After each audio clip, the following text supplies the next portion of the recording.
at 10 or even before that. So for tonight's talk, I'm actually it's great that it's such a contrast to Simi's. It's actually going to be no text to share with you, whereas I think what's wonderful about Simi's is really exploring the intricacy of text. And we're going to be thinking about us as humans from a psychological perspective and how we can relate to mitzvot, and particularly those that feel quite restrictive.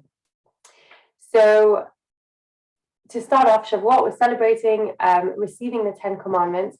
And this actually only just struck me, but if you think of it, the word that is most frequent in the 10 commandments is lo, do not, thou shalt not have other gods, thou shalt not kill, thou shalt not steal. There's a lot of no's. And this is actually fairly representative of Judaism. There are more negative commandments, lo ta'aseh, than positive commandments in the Torah.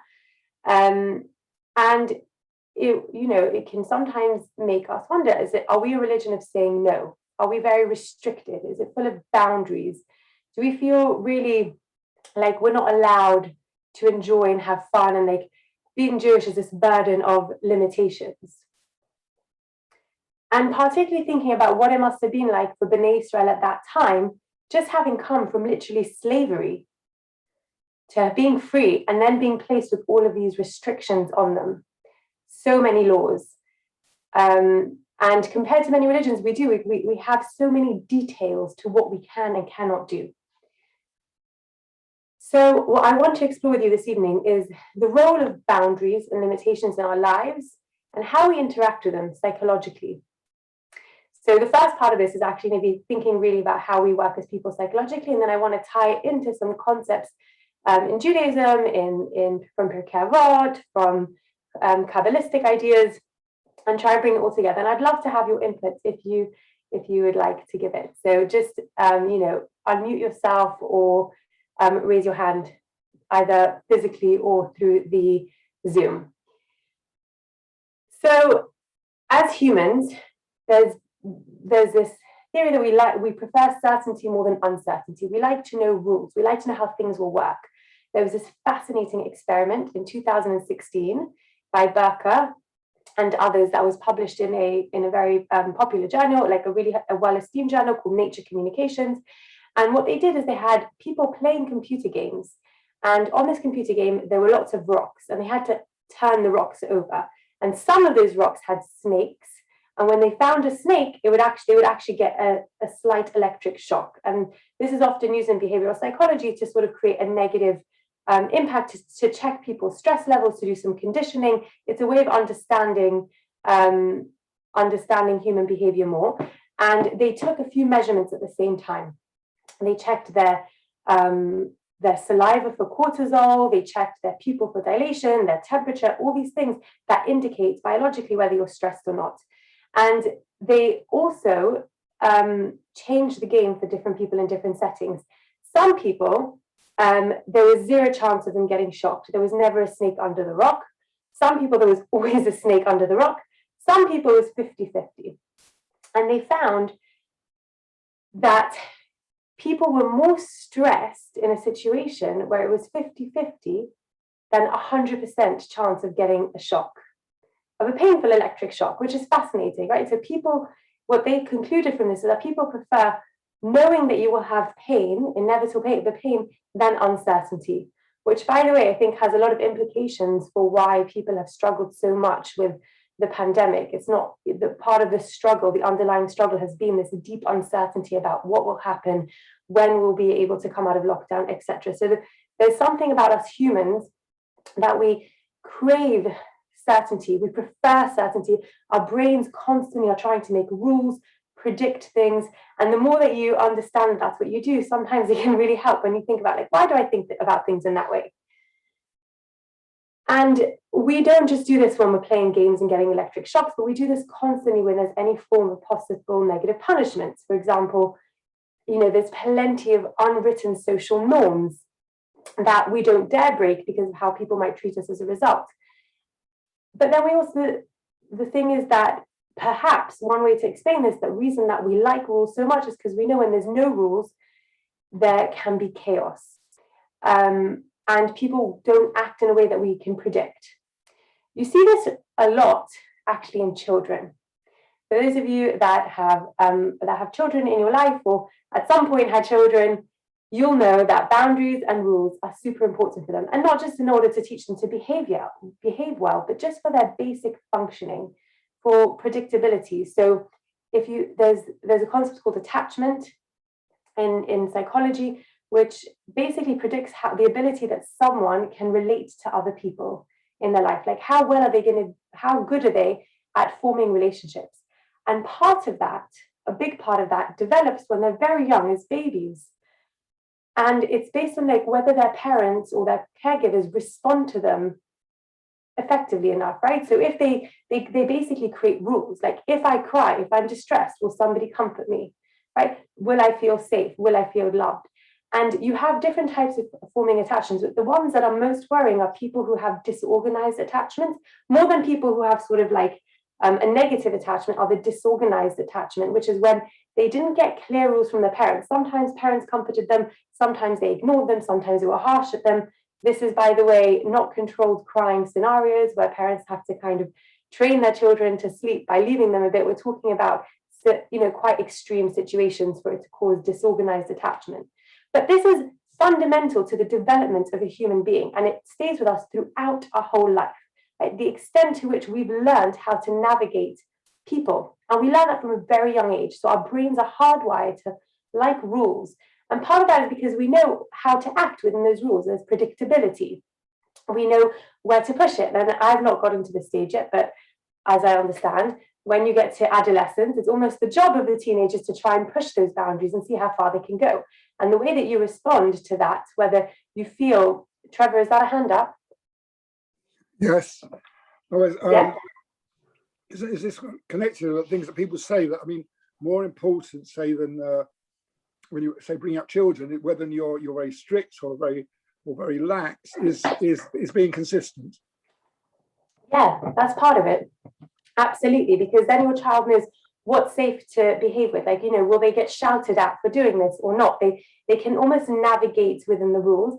At the same time, also that's limited depending on what the behavior that the parents are doing. For example, I'm seeing a client at the moment who has learned very well never to, for example, spill anything or have any accidents, because her mother would start swearing and shouting at her, and did this from a very young age, which was very traumatic for her. But that means that now what she's learned is that accidents aren't okay, mistakes aren't okay. And you can imagine, as an adult trying to navigate life, it's quite hard living with this idea that mistakes aren't okay, you'll be punished from it. So that very much consistency is important, but I would say that there's a limit to what type of consistency you're creating in the person and the child. So part of the reason is because the children learn, how do I keep safe? How do I make sure, how do I know how people will react? And I'm sure you've all had that experience that when you're dealing with someone they start reacting in a way that you don't expect, you start feeling very uncomfortable. You don't know how to interact with that person. And that comes from this need that we are designed to work with how things are, how things manifest, how things respond. Like, we like to make patterns, and we're hardwired to do that. And so for children, rules and boundaries are not just important for behaving well, but they're actually crucial for healthy development. So they can learn about the world, and hopefully they'll learn good rules.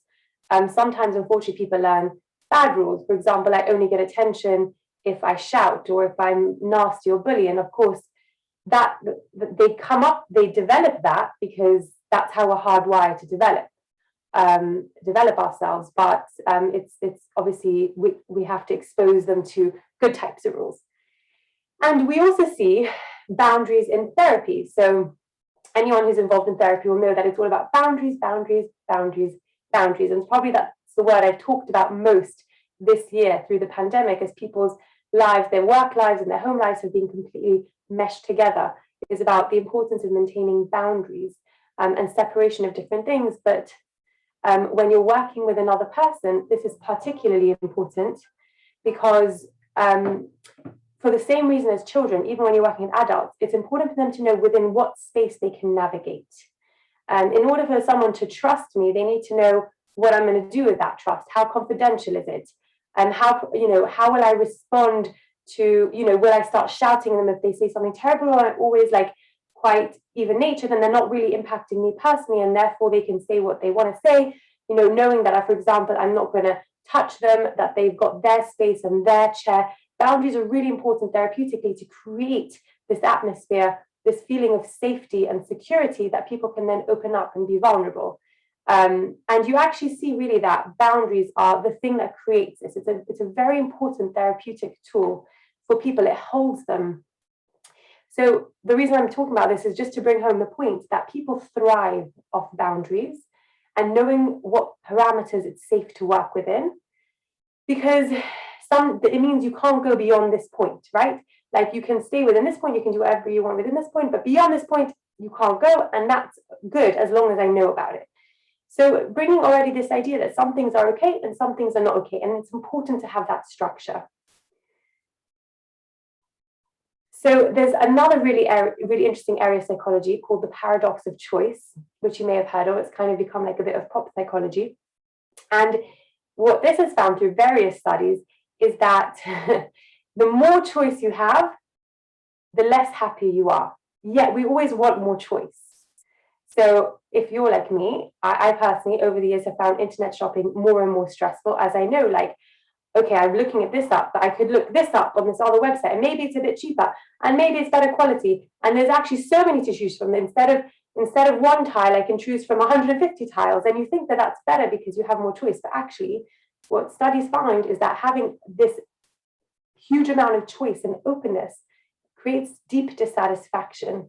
So, and not only dissatisfaction, but regret over your decision. You're less happy with your decision if you had more choices to choose from. And you feel like you get some anxiety over your missed opportunity. The study that really started off this research area was in 1995. And what they did is they presented shoppers in a gourmet market with a display of jams. And they had one display which had 24 varieties and one display which had only 6.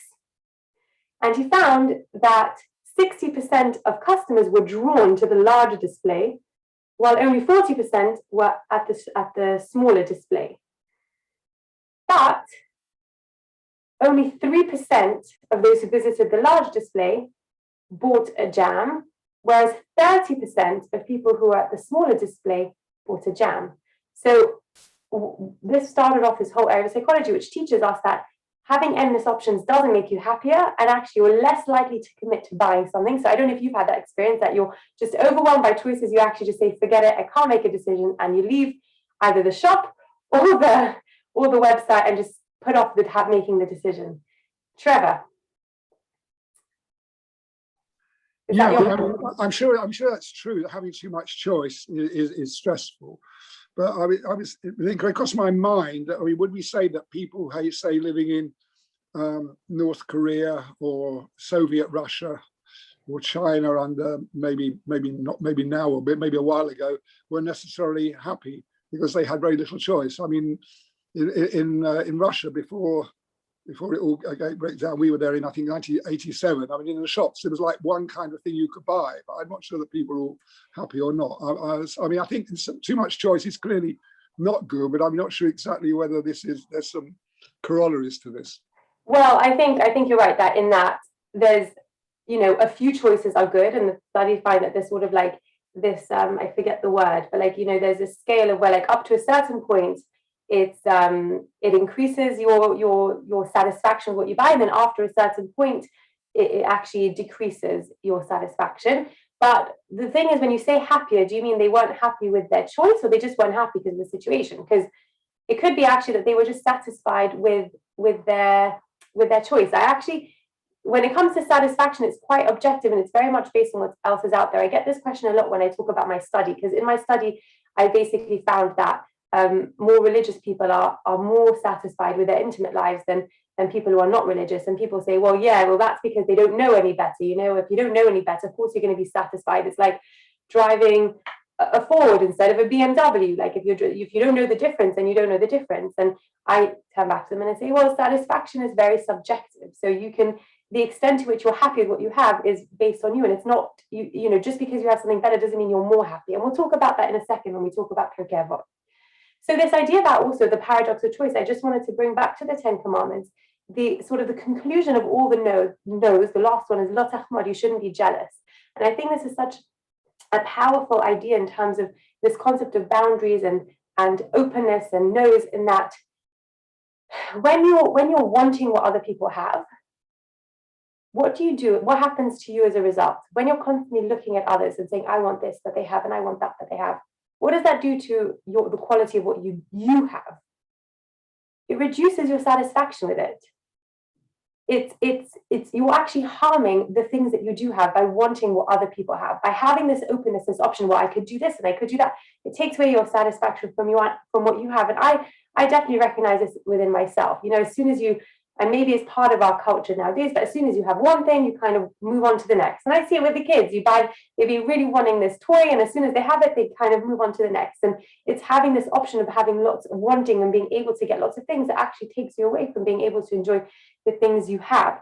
And this is another idea, that actually saying no to things can make you enjoy what you do have more. So going back to this idea about subjective happiness, there's a very famous, I'm sure you've all heard of it. There's the Pirkei Avot that says, Ezehu Asher, who is the one that is rich, or possibly happy, Hasamech Bechalko, the one who is satisfied or happy with his lot, right? Very, very well-known Pirkei Avot. And the beautiful thing about Pirkei Avot is you learn them as a child, and you hear them, and then you learn them when you're a bit older, and then you learn them when you're a bit older, and they have more and more depth to them. And they're very powerful. And so this concept of who is the person that is considered rich, right? Who is the person that doesn't want anything more? The person who's just happy what they have, because they don't have this deep need and this deep want to have more. And, I've used this when I'm working with some religious clients. I use this a lot in therapy to help them think about, because sometimes people kind of feel they're happy, they can get their happiness by doing things. And a lot of times it's about really being satisfied with the allotment that you've been given and focusing inwards rather than sort of putting your effort outwards. Whilst we're here, I also want to bring up the first two commandments that have this really interesting parallel of Anochi Hashem, I am Hashem your God who took you out of Egypt, and recognizing the special relationship with the second of the Ten Commandments, Lo yeh lecha elokim acherim, that you shouldn't have other gods. And there's something very interesting about these two being right next to each other, because they're working in tandem. You could have one without the other, but they're working in tandem. It's the equivalent of when you have a relationship with someone, you vow to be with them, you say, I say yes to marrying you. But that's only as good if you say, and I say no to everyone else, right? If you say, I say yes to marrying you, but I also want to have a relationship with everyone else, that doesn't quite work. And if you say, I want to have a relationship with everyone, I won't have a relationship with anyone else, but I don't commit to being with you, that's also not very good. You need to have both. You need to have this balance between saying yes to something and also no to other things in order to make this unique relationship. So right before we go on to some more concepts with the Ten Commandments, I just want to quickly go to actually some very powerful statements, I think, that were said by Steve Jobs about the word no. And part of this talk for me is really, that's something that I've gone through a process of, is realizing the word no is not a negative word, which sounds kind of, paradoxical, right? No is literally the epitome of negativity, of saying negative things. But no can actually be a very powerful positive tool. So he says, focusing is about saying no. And part of the success he describes at Apple was saying no to all the thousands of amazing ideas and focusing on just one. Because when you have distraction, you actually get less out of than any of the ideas that each of them could be. And I actually think this is a very classic pitfall that we have. Personally, I have, and I also know a lot of, I've been doing a bit of work with some companies I see that people struggle with. Now we kind of work in a very different way where we're very distracted by lots of things. You're in the middle of doing something and you get a WhatsApp and you try to respond to the WhatsApp, and then you have an email, and then you get something, messenger on an internal work thing called Slack, and you end up actually feeling very distracted just trying to say yes to and replying to all these different things instead of focusing on what you're doing. And part of the way to get through that is being able to sort of switch off or decide and actually choose when to look at different, to respond to different things. Like, say, okay, I'm going to do this work now, and then I'm going to respond to all my WhatsApps. And actually, you'll feel less distracted and less pulled. There's something very powerful about limiting what you're doing. And Steve Jobs made a statement, which I think is very powerful. The difference between successful people and really successful people is that really successful people say no to almost everything. And that allows the yes, basically, to make you, that allows the yes you make to the one thing to be really strong and powerful. So it kind of, we now can start thinking of no's as in a different way. No doesn't mean I'm restricting myself from this. It actually means I'm allowing myself to do something else. You know, if you have a busy calendar, right? So sometimes you want to say yes to everything, but you realize by saying yes, I'm actually being distracted from the things I really want to do, or I can't do everything well. And by saying no, you're enabling yourself to do more, to do what you are doing better. You know, and this works with pretty much every area, I think, in our lives. Like, for example, if you tell a child they can stay up late, you're saying no to them waking up early in the morning. If you tell yourself yes to staying up late and, you know, watching something else, that you're saying no to feeling, you know, well rested in the morning. It really does. I find that we can take this parallel into many different areas. So I very much see this. I mean, I think we've talked, you know, this is a message that comes up a lot when it comes to, for example, Shabbat and just Mitzvot in general. But if you think about Shabbat is full of us saying, no, you can't touch this, you can't do that. You can't do this social event. You can't cook. You can't turn the water on. You can't. There's a lot of nots, and you have to remember them. And sometimes it's hard to keep tablet with them. But what does Shabbat then allow you to do? By saying, no, I'm not working, I'm not even looking at my emails, I'm not even touching my phone, it enables you to really have that tranquility and peace of mind to enjoy what you do have, you know, your family and your ability to reflect and your ability to have some time to pray, etc., etc. And the same with all areas of mitzvot, that the no can allow you to do something, but it's about how you see it. So you can have all these no's in your life, which make you feel very defeated and resentful for them, or you can have no's that are empowering. So as I'm saying this, I think of something that happened a few weeks ago, where we were just talking about what everyone's doing in the morning, and I kind of gave a big sigh, like, oh, I have a lot to do today. And my daughter, who's 7, kind of says, Mama, you don't have to do it. You choose to do it. And I smiled and laughed a bit, and I thought she was so right, because I do choose to do it, right? I could easily not do it. Okay, there would be consequences to that, but I am choosing to do it. And once I realize I'm choosing to do it, it completely changes my attitude towards it. And again, this is something that I obviously use in my own life, but it's something that is a very powerful tool therapeutically when working with clients. That the way that you say no or the way that you say yes can have a very big difference, and you have to actively choose how you want to see it. So this idea of no and yes, of boundaries, limitations, are they restricting, are they not? They can relate to a very Kabbalistic idea of balancing chesed, kindness, and gevura, which is strength or boundaries, kind of creating limits, or sometimes also din, which is judgment, whereas chesed is kind of extending beyond your boundaries for the sake of another person. You're being kind, you're giving of yourself, going beyond that boundary. This concept of gevura is staying within the boundaries. And the aim, the idea, is to achieve a balance of both. You need both.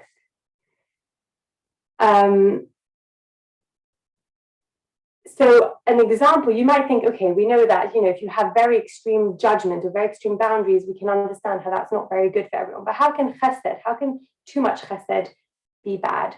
And chesed actually in the Torah is referred to not just kindness, but also erva, which is gilui, which sins to do with sexual immorality and adultery specifically are called chesed, because you're extending beyond the boundaries, the natural boundaries and the healthy boundaries between you and someone else. And when I talk about how kindness can be harmful, I think about one of my clients they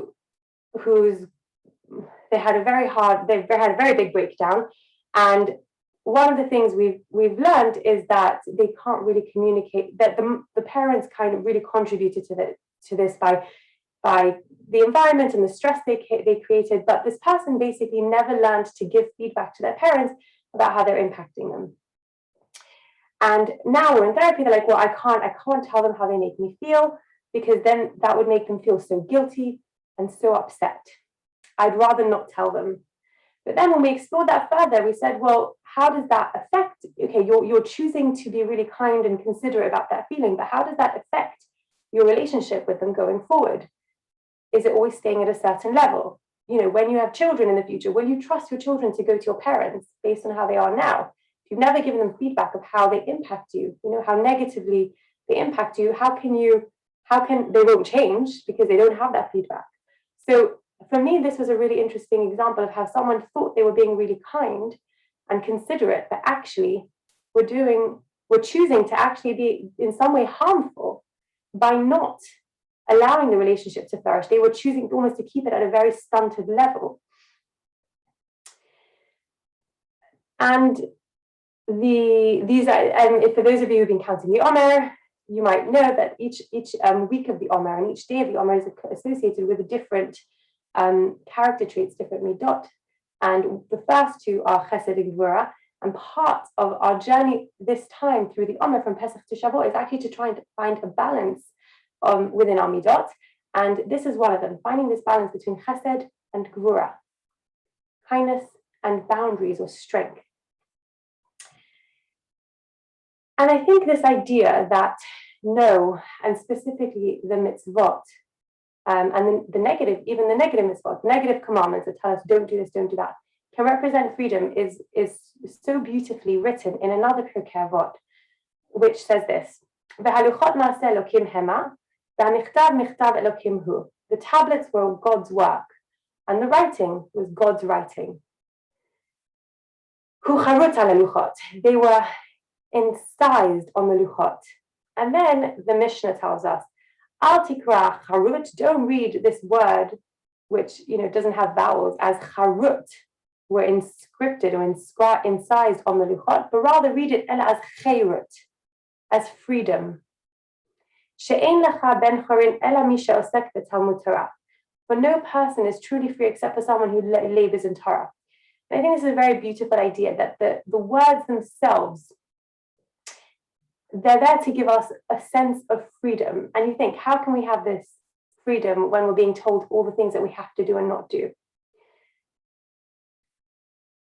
And this is something that it is a conflict within Judaism. On the one hand, we're saying that there's this freedom, but on the other hand, we know that there's this midrash that the Torah was offered to all the nations of the world before it was given to the Jews, and they all rejected the gift because it was too constraining. They limited them on the things that they liked to do.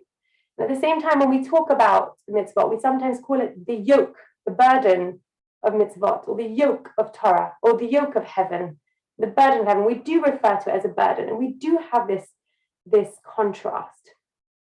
So what do we do with it? There's a really lovely idea I saw, that the counting of the Omer isn't just there to remember the grain that was brought in the time of the temple, but it's to connect the two holidays, Pesach and Shavuot. Pesach is a time of our freedom, and Shavuot is a time of receiving this Torah, where we enter this relationship with God, where we're saying, I promise not to do this, I promise not to do that. And you can't have one without the other, right? Pesach, they're connected by this time, by this counting, because you have to have the freedom in order to receive the Torah, and you can't receive the Torah without being a free nation. And the idea is that the Pesach, the freedom we got from it, from being slaves, allows us to enter in this relationship that then restricts us. But that's like every human relationship that we have with our spouses, that we have with our friends, that we have with our family members, our mothers, our daughters, our fathers, our sons. Every human relationship we enter into, we continually limit the choices we have as a result of it, because it comes with responsibilities, right? You're choosing to marry someone, you have to look after your child more than other children, right? You're limiting the ability you can give to others because you've got to nurture inwards. But we choose to be in these relationships, and ultimately they give us deep meaning. And that responsibility and that saying no to others can actually make us have more meaning than if we just had unrestrained freedom, than if we just had all the options available to us, if we just didn't have anyone particularly that we were committed to. And so this counting of Shavuot really reminds us that we're choosing to live in this relationship with God, of going from this option of being completely free to being in a particular relationship where there's mutual responsibility. And every day we're asking that this freedom is something that turns into this relationship of a covenant with God, and that the mitzvot don't have to be there to make us feel like we're being held back on it, but rather it's saying all these no's or giving us all these boundaries in order to allow us to really fulfill that relationship and say yes. And so with that, and I'd love to hear any questions or thoughts from you if you have any. For me, the main thing that that this tells me is, and it's something that I've also gone through at different times, not necessarily related to mitzvot, but related to other parts of my life, that limitations are good. And saying no is a healthy, important thing that can actually enhance your life rather than limit it or be negative. And the more that we can take that and realize that no is not a negative thing, the more free we can really be to enjoy our decisions, not feel guilty about them, and choose what we really want to engage with. And very much so with how we relate to the mitzvot. So yeah, thanks everyone. Any questions? Any comments? Thoughts?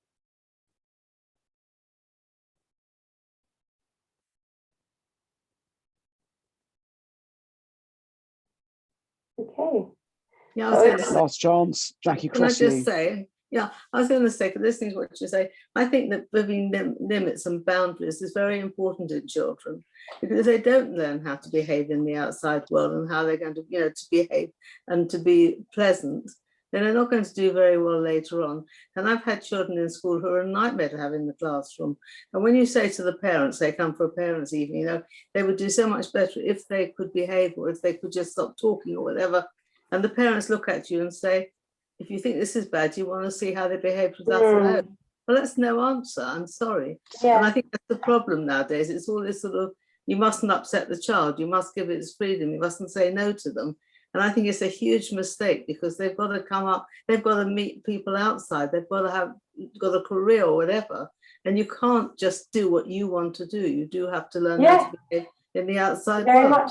Very much so. And raising children, teaching them, you can't play with this toy in Shavuot because it's electric. Teaches them is a way of teaching them that, right? Like telling them, like, I know you really want to do this, but no, you can't, and that's okay. And you can play with it another time. And it's teaching people how to be uncomfortable with discomfort or not getting what they want, and realizing that there's value to that. But yes, I very much, I can imagine that's quite hard to manage in a school. No. Okay, so just before 10 o'clock, and it's been a terrific evening. Thank you so much for joining us, and thank you to Hadassah for a really fascinating presentation, which contrasted beautifully with Simi's, something completely different, both interesting and informative. So this is our first attempt at a kind of mixed program, a Shavuot program, which is partly online, and then the rest of it's going to be a traditional program. We're fortunate that things are running. The fact that you attended this program does not in any way preclude or absolve you from attending the in-person program. We have an excellent Tikkun Leils, which you will have seen advertised on. It's also on the back of the drum. So if you print it off or see it, it went out this afternoon. I'll send a reminder probably on Sunday. We have Rabbi Sam speaking on the first afternoon of Yom Tov, and then a treat, Rabbi Smith speaking before Mincha, my final shift for Shavuot on Tuesday afternoon. So plenty to come for, and lots of good stuff. But thank you very much to Simi, who's now, I hope, well asleep, and to Hadassah, and thank you all for joining us. Wish you good Shabbos and good Yom Tov. Thank you very much. Thank you. Same to you. Bye. Thank you. Thank you.